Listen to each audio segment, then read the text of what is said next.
To start this video, I figure it'd be a good idea to recap what we did in the previous day. On day 4, we had a big roadblock to overcome. We needed to get Amarok gear and get as much accuracy as we could. We worked on everything we could think of to push World 4. Owl, Kangaroo, and of course kept crafting the Amarok gear and getting the Chaotic Amarok pendant, and also getting Serrated Rex rings. Towards the end of the day, we had, finally, enough accuracy to get 100% accuracy for all mobs up to Demon Genies. And of course, we hit an insane Cosmic Candy. Oh, we got a triple shot stamp. 7 days. To get past donuts to complete our first Elite class quest for the Divine Knight. Here we are at Demon Genies, and our goal today is to get to World 5, otherwise this challenge might be over. To start our day, we of course forgot the timer again. We jumped over to our first character, the Barb, to see what he got from his 10 hours AFK. To our surprise, we got a new stamp. 2 bags and some distilled water, and 2 Ice Age 3 discs that we absolutely need to complete one of the Chauvel quests. We then took the tusk from this overnight AFK and the disc and turned in Chauvel's quest.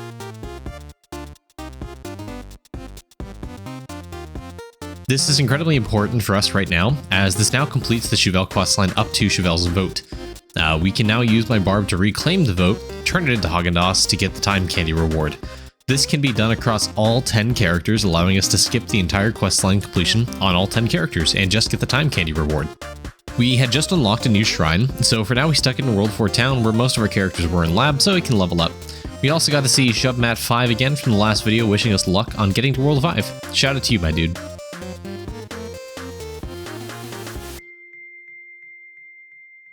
Overnight, I kept my Bubo at the Nuttos map. The reason I wanted to be here was to open the portal to wood mushrooms. I needed to get star signs so we can get more time candy, but also customize the buffs we were getting, such as more fishing efficiency, or more importantly for pushing accuracy percent. Our first task was to AFK at the wood mushroom map for an hour, so I kept my Bubo there for an hour, and we'll come back to him later. I wanted to start getting more time candy to continue pushing further into World 4. I went to my Archer character and started the Haagen-Dazs questline. The problem right now, though, is we didn't have enough resources to get Spore Caps. We needed both Spore Caps and Copper Ore for the refinery, and one of the early quests for Haagen-Dazs is to get 24 hours of a Red Salt refinery, which we were not at right now. I stuck my Archer back onto Gmush to start getting some Spore Caps so I can eventually get that questline completed for as many people as I can. Checking in on my Squire, I needed to see where he was at portal-wise to push past Demon Genies. Remember from last video, I have been active AFKing here in short spurts so I don't lag too much, and it helped push the portal count while active thanks to a vault upgrade. Overnight, we got almost 13,000 kills, so we were pretty close to the portal count. I had gone back to active AFKing here for a while to reduce the portal count just a bit further. After a few minutes, I decided to check in on Kangaroo. We had a lot of points overnight, so we bought a few bonuses, a few reset points, and we did another Megafish reset. We used the points to continue our setup distribution, which at this point was around 4-3-4. Ultimately, you want to do a 1-1-4 between the blue, the green, and the orange. Remember that the Shiny Fish reset bonus actually has a soft cap at 100, which currently we were not able to hit, but it's in the back of our mind when the resets start getting faster. I'm going to warn you that today will be a heavy focus on Kangaroo. Accuracy is such a big problem for us. We did a little bit of finagling with Lab again to try and optimize our connections. I was aiming to get Refinery cycle speed and no bubble left behind as our daily reset was about to hit soon. It was just a matter of time for the accuracy to come together for my Squire, however my damage still needed work as well. So I went to my Barb and I used a few candies to push into the Rats map. The reason I did this is so I could complete the knockout to get some more damage from the vault. After using a 4-hour and a 2-hour, we only had around 2,500 kills left on the portal. I went back to my Squire to get another 1-hour candy, but before that, I went over to the Owl map on my Squire to progress just a little bit more feathers. From last stream, we were able to hit 6 Mega Feathers, and I just had enough now to do a bonus of Orion for drop rate and a Mega Feather reset, getting to 7 Fractal Mega Feathers. We started out the initial slow grind for another Mega Feather, then we moved on. The ADHD really kicked in as my whole goal for going to the Squire was only to transfer a 1-hour candy, so I transferred that back to my Barb to complete the Rats portal push. With the Rats map open, we completed the knockout easily. We wanted to progress the knockout, so we used the Kangaroo portal to get back to the Mashed Potato map without wasting teleports.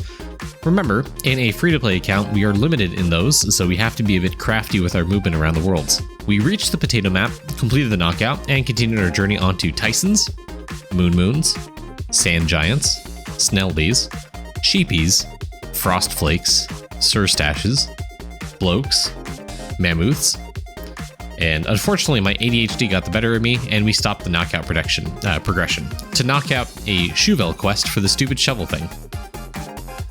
As I had completely forgotten about the knockout progression, I went back to the owl map on my squire to continue pushing more mega feathers. As I had pushed kangaroo a bit since I last did a reprint, I wanted to try my luck again at increasing my bloach prints on my barb. I went over to the second fishing map on the leftmost fishing spot and I took a print. I almost doubled my previous sample, which is very nice. While contemplating my next move, I upgraded some of our alchemy cauldrons and decided to upgrade some bubbles. I figured it would be best to actually use the sample slots that I just unlocked on my hunter, so I went to the spores map to help out my refinery a bit. I was extremely close to my next account level breakpoint, so I was considering just blasting some more candies to level up my characters, but I just wouldn't fully commit just yet. Instead, I decided to just continue pushing kangaroo a bit more, and trying to be extremely aggressive on it today. I needed accuracy badly, so now was the time to push and focus on it. While I waited for the kangaroo shiny fish to grow over time, I went back to my knockout journey, taking out snowmen, penguins, thermistors, quenchies, and cryosnakes. We started to hit a bit of a damage wall, as I didn't immediately one-shot the cryosnake, so I wanted to take some time to complete some quests that I hadn't before, such as the crystal swine questline. I realized that I was doing the quest wrong, so I stopped to complete Bill Burr's quest, as I needed to anyways for his vote, so I could just get the candy down the road. I'll save you the pain, but this quest took a little bit of time. The first part complete, second part complete, third part complete, fourth part complete, and with that, the Bill Burr vote was obtained. We went back to Crystal Swine and restarted the quest, and decided to actually read it. We started getting to work on killing cryosnakes, and the first part's complete, onto bot boxes, and finally Neptunes. The quest finally turned in. Unfortunately, as the next quest was, quote, kill all mobs from here to dedicated rams, it was impossible for us as we had not unlocked dedicated rams, so we were stopped here for the time being. I was feeling very questy right now, so I took this energy to TP Pete to complete some of his quests. Overall, quests were important to increase our damage, as it allowed us to scale the Quest Kapow star talent which you've unlocked from the vault. And we got the TPP quest complete, and before turning that in, we got a pop-up for happy hour, and because I had some dungeon dice, I had some Flurbos to spend for our second Rex ring.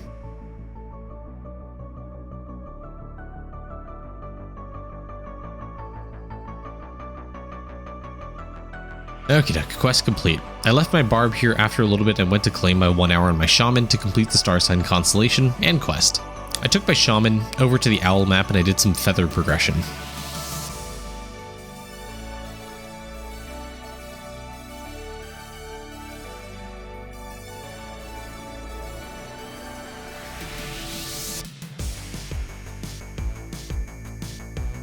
We hit a slowdown point at owls, so we teleported over to the kangaroo map to collect some fish. We weren't here long as the kangaroo mechanic is just really slow at the beginning, so we needed to be a bit patient on this. I hadn't yet claimed my alchemy bubbles today, so we used a book on a few shaman talents. And then we used the upgraded bubble breakthrough to get another bubble unlocked. You may notice that I have my shaman in the yellow cauldron. This is because I want to try and start my push towards Diamond Chef. Baked into this challenge, I have a pipe dream of trying to achieve Choco Chip. During this challenge, it is in rotation, and I think it would be an amazing accomplishment if I was not only to reach World 6, but also achieve Choco Chip in a week to a week and a half. I went back to the barb to turn in the TP Pete's quest. Then I went over to the kangaroo map and collected some more shiny fish. Okay, so I haven't touched weekly boss battles on my free-to-play account because I hate it, to be completely honest, but I noticed that there were Pecunia statues in the shop. I could use the extra money, so I decided to do it. It didn't go very well, so instead I went on to do the Walu Piggy questline. Now, unfortunately, I will not showcase me completing the Walu Piggy questline because I could actually get banned for doing so. In fact, here's a post from Lava on July 18th, 2021 telling you not to do so. This does say specifically the Discord, however there was a bit of drama years ago surrounding this. People had uploaded videos detailing how to complete it, and allegedly Lava had lashed out at the content creators who made these videos. So, for that reason, I will not detail it. Sorry guys, you have to go watch his videos if you need help completing it. Part of the way through the questline, I took a pause for something and I had to check my gem shop. The entire time I had been contemplating whether or not to get the Crystal 3D printer first or some of the World 4 lab node stuff. Given the speed that I need to progress, I figured that getting souped up tubes immediately would actually help me push towards Killer Brightside faster, so I got it. We were just 1 gem short of Richland Kitchen, which is what I would want to go for next if possible, for the cooking speed and recipe unlock speed. Alrighty, on to Kangaroo again. As I mentioned, we were doing some slow progress here, but it will start ramping eventually. We are getting extremely close to another Mega Fish reset, which will help scale our progression in the Kangaroo Clicker much faster. While waiting on Kangaroo to collect more fish, I did some cogboard management. Normally, you always want to prioritize construction EXP. However, since we are doing a speedrun and we don't have carpentry yet, I could use the flat build rate to upgrade more buildings. This is generally a bad idea because in the long run this hurts your construction levels, but I can't think like that. This challenge is down to what is essentially the last 2 days, and I will maybe outscale the cog in terms of construction levels by day 7, but who knows. Getting the buildings unlocked now is going to help now. We finally had enough class levels to reach account level 500. With that, Void Main Zed was born. Now, I do want to take a moment to pause. Journeyman as the 7th character is a mistake here, because it realistically does nothing for me in this challenge. I would honestly rather have gotten another Berserker here, and maybe the 10th character should have been the J-Man. To prep for the J-Man quest, I needed to get a bunch of peanuts. Funnily enough, I hadn't unlocked that recipe at this point, so I went onto one of my characters to get the recipe to be able to even start the J-Man quest. The peanuts required a lot of bleach logs, hot dogs, and copper, so I had to rely on a candy for the bleach logs at this point. After pushing our new character over to the carrots map, we were finally able to start the J-Man quest line. We dropped our peanut down, turned in the remaining quest, grabbed the stone peanut, and went over to the bushy light guy. Unfortunately, we ran out of materials, namely hot dogs, to craft the remaining 500 peanuts and remaining golden peanuts that we needed to finish the quest. I had about an hour until the daily reset, so I logged off for the time being in lab. So, the start of this video, this segment of the stream, I wanted to get some more time candy, and the fastest way to do it was to finally get the Steam achievements. I've been scared to do this primarily because I knew there was a bug in the game that meant if you had an account with purchased packs and log into that account, the packs, or at least some of them, would transfer over to the new account. I remember when I had made an account before and the packs didn't transfer over, so I went ahead and I did it. I logged out of my Steam instance of Idleon from my main account, and I logged into the free-to-play account, and then this happened.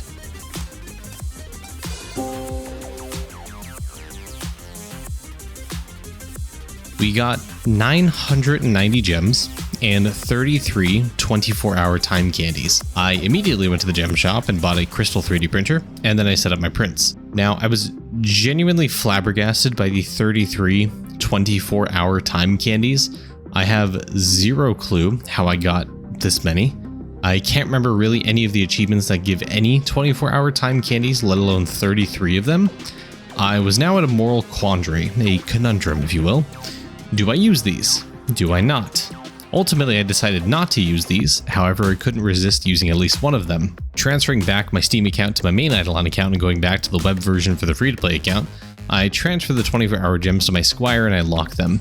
I, again, do not intend to use them. Throughout the speedrun, I do show these quite frequently, and on a day 7, a viewer of mine did the math of the achievements I've unlocked and showed exactly how many hours I would have gotten if we need the candy. As we were having issues with breeding, I wanted to get my Beastmaster first, so on to pushing I go. I used a 4-hour candy, but I ran out of food, so I had survivability issues. As a reminder to everyone in the early game, you can equip multiple foods to artificially inflate your survivability and reduce overall consumption of the food that you use, so that you can use your candy safely. I also went to push on my Bubo because I also needed help in lab. I gave him the Amarok armor and pushed past purple mushrooms. Okay, this is when I used the singular 24-hour time candy that I don't think I should have. After this usage, I don't use them at all, and I store them away on my Squire for safekeeping. The reason I didn't delete them is because I wanted to share this to the stream chat when I stream and tell them exactly what happened. I think a policy of transparency works best in this situation, and overall I don't think this necessarily taints the run. For the entire time I'm in World 4, I never hit multi-kill on my Squire, so it's not like the 42,885 kills here gave me much extra multi-kill, and I think the only thing that I actually use here were the lost batteries. However, I had a surplus of time candy as it was, that I could just use should I have needed to get them at all, so I don't think this was game-changing by any means. I was just using a 24-hour time candy to overkill the portal requirement. I used some more candy to get to Demon Genies and unlock Bubo ASAP. And with that, the bubo is now unlocked. We ultimately just leveled the purple tube upgrade to get more connection range and be able to connect the nodes easier via player connection. Next on the list was my hunter, to turn him into a Beastmaster. I did use two 2-hour candies and a 4-hour candy, then I went AFK and let him claim AFK time to push the remaining portal count. We came in just under 10 minutes, opened the portal. Using a few more candies, we got to Demon Genies and completed the quest to get our Beastmaster. This will help us in breeding to unlock more spices and start to get more meals and starting to get more pet arena bonuses. Reflecting on this, my talent point distribution was weird. If you're in World 4, my recommendation is to put 1 point into Symbols of Beyond, then the remaining points into Pet Power on one of your talent presets. Then on another, do 1 point into Symbols of Beyond and have the remainder into Pet Arena. You only want to run or attempt Pet Arena with the talent active so you can have essentially infinite runs at it. One of the side benefits of pushing with candy in World 4 is that I hit level 100, which means I can now equip those lab scrubs I dropped with a cosmic candy on the other day at Donuts. We went over to Poppy to go and claim an additional bonus for more defense, and I leveled up some of the bonuses to get more reset points, and considering how I got another high level of purple shiny fish, I figured the mega fish could wait and the points spent into the reset would pay off in the long run. With all characters in the lab, I'm able to hit Killer Brightside. This isn't helpful to us because I can't have all characters in the lab, obviously, but this means we are incredibly close to Killer Brightside on most characters. This is going to massively accelerate our progress into World 4, and that means World 5 is possible today. Okay, here's a neat little thing that I did that I think is particularly noteworthy. So my daily reset was approaching and I was able to hit No Bubble Left Behind node in lab. So what I did was I made sure that all of my bubbles that I've unlocked, Shaccuracy is going to be hit. The way No Bubble Left Behind works is it targets bubbles that are higher than level 1. So if you have a level 1 bubble, it can't get hit. I purposefully did not level a few bubbles like Cheap Shot because I can get crit capped down the line another way, and it's not going to happen in the speedrun. Instead, I kept Shaccuracy at level 2, and I kept some bubbles at level 1 on purpose, and I over-leveled other bubbles to make it guaranteed to hit Shaccuracy as it focuses your lowest level bubble first. And there we have it, daily proc happened and we gained +1 level of Shaccuracy. Now that we ran through our daily timer, I wanted to reconfigure my lab setup. I was angling upwards to forcibly hit the No Bubble Left Behind upgrade, but now that my daily reset went off, I didn't need it in this moment. So I positioned my characters in the lab board down so I can try and force the connection on 6 characters to Killer Brightside.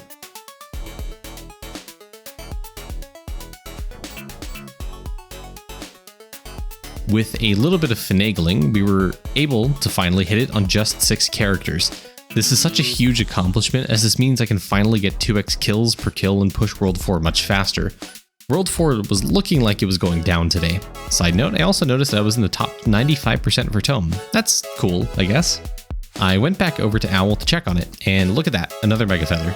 We are now up to 8. I think at this point we're eclipsing past some of the endgamers that I've reviewed post-Gambit Cavern in just a few days with a lower clicker resource multiplier than them. Just saying. It's been a little bit since I've showcased my b-ball skills, but I think I did pretty okay for not doing this minigame that frequently, and it's a great way to get time candy. I want to showcase the Haagen-Dazs questline a bit as I can finally complete it as my refinery is over 24 hours. This questline is insane for time candy early on, and I highly recommend doing it if you're early game. Remember that if you complete the Shuvel, Yondergreen, and Bilberg questlines on one character, you can reclaim the votes on that character and transfer the vote to your other characters to complete the questline, for a total of 3 2-hour candies, 2 4-hour candies, and 1 12-hour candy per character. Complete it on, realistically for this challenge, 8 characters, and that's a total of 208 hours of candy.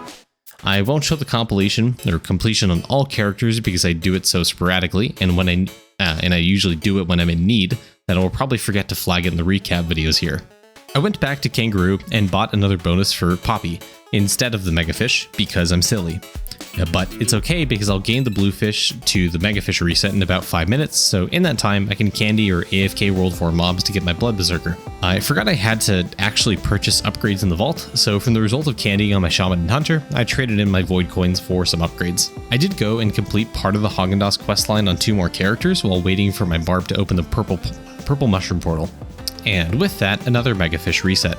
We got a few points into the orange/tar fish resets, and I did a lot into the shiny fish upgrades as they usually give you a big multiplier per blue fish caught, so I figured early on this would help me kind of accelerate the clicker mechanic a little bit. As I've said several times, Kangaroo and Owl are going to be crucial for my push to World 6 inevitably. I had to let my barb AFK for a little bit on TVs after using a 2-hour candy, and I came back to open the portal. And with a few more candies, the donut portal was open. And Blood Berserker was obtained.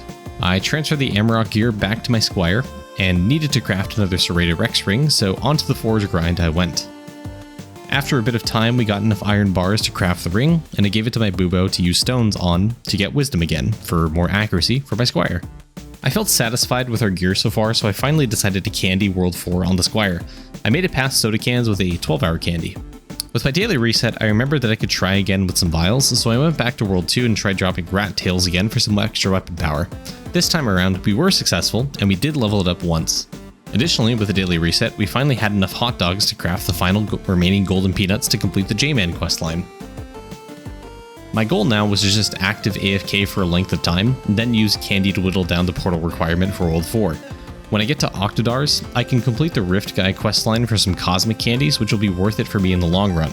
I can also get a bunch of gems, which means I can potentially buy more gem shop purchases, such as the royal eggs for more pet breeding odds, and egg capacity. To take a break from the active farming on my DK, I went back over to my hunter to do some breeding.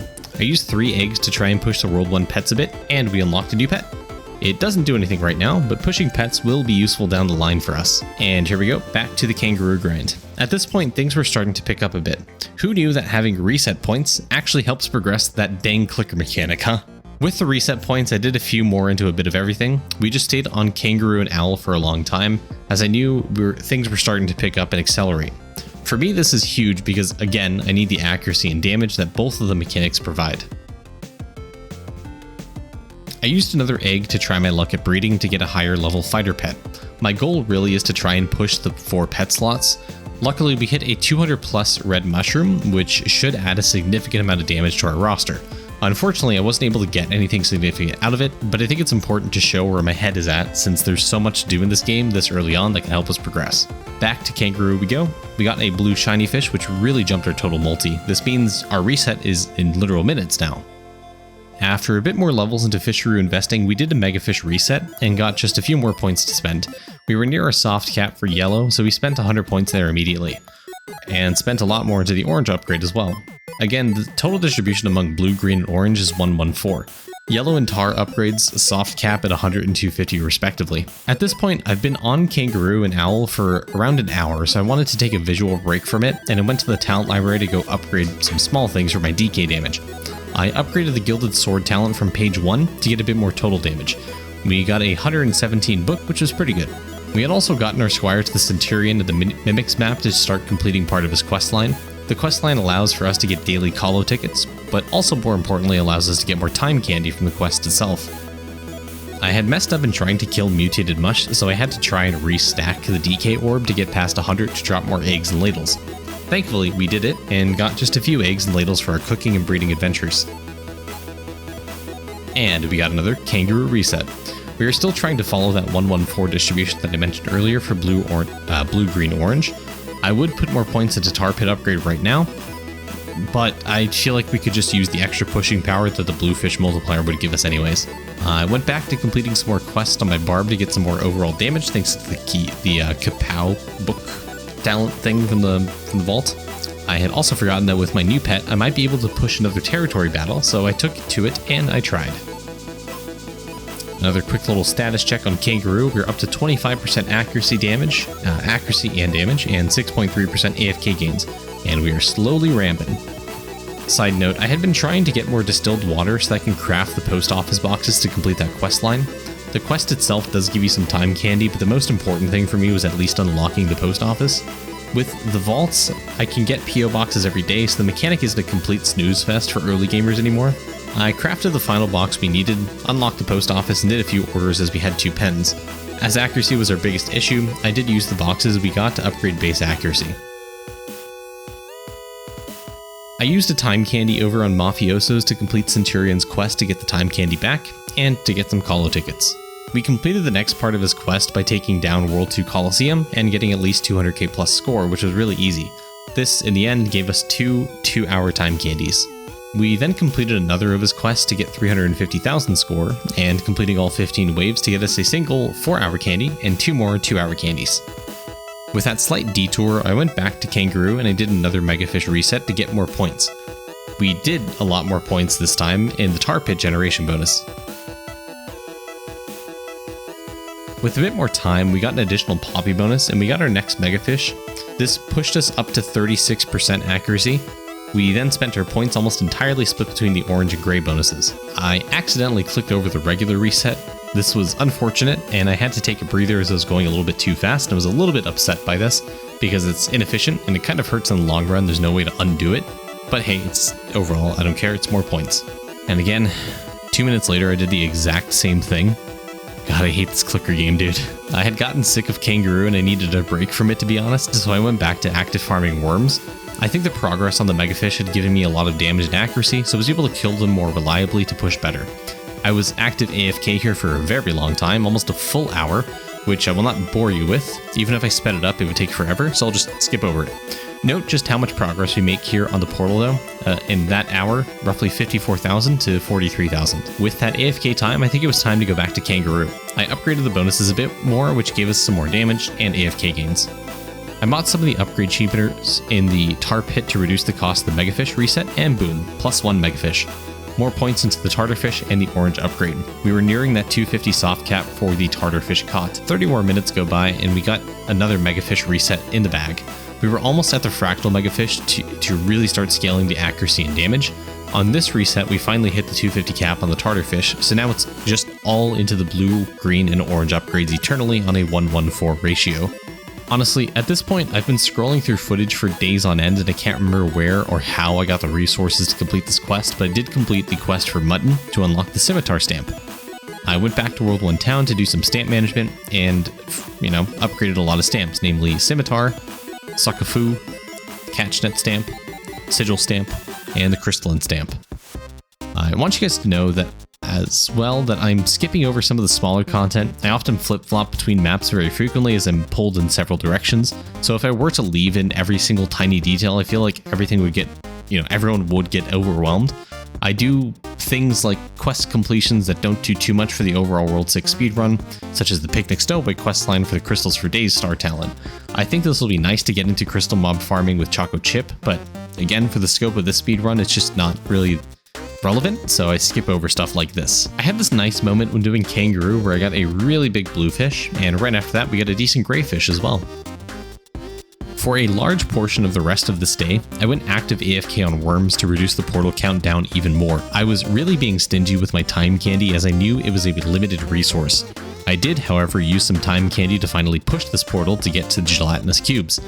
The reason I did this is because I finally convinced myself that getting to Octodars for the gems and candies would be worth it, and along the way, I would be able to get some quests completed for more stamps. Speaking of stamps, we did get the Gilded Axe stamp from candying the worms, so that was cool.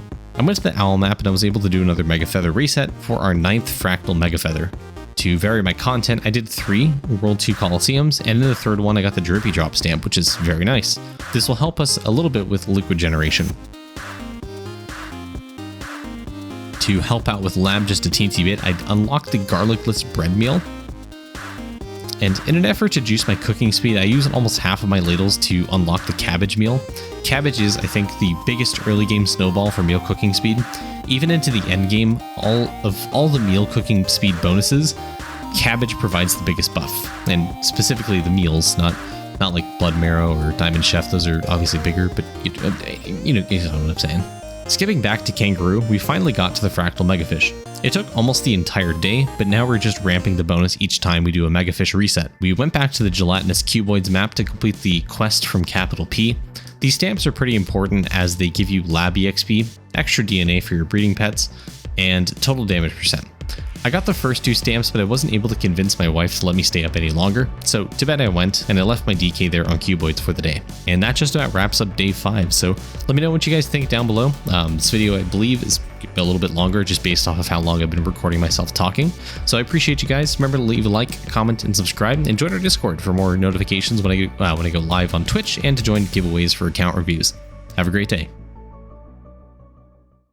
Hey guys, I just want to say as a last thing, thank you to all of my Twitch subscribers and YouTube channel members. You guys really help the channel grow and really motivate me to continue making videos. If you guys do also want to support me on YouTube, it's just $1 a month for a channel subscription at the lowest tier. You can choose to give more if you want. Just want to say that. Thank you guys so much. Appreciate your support. Have a great day. Bye.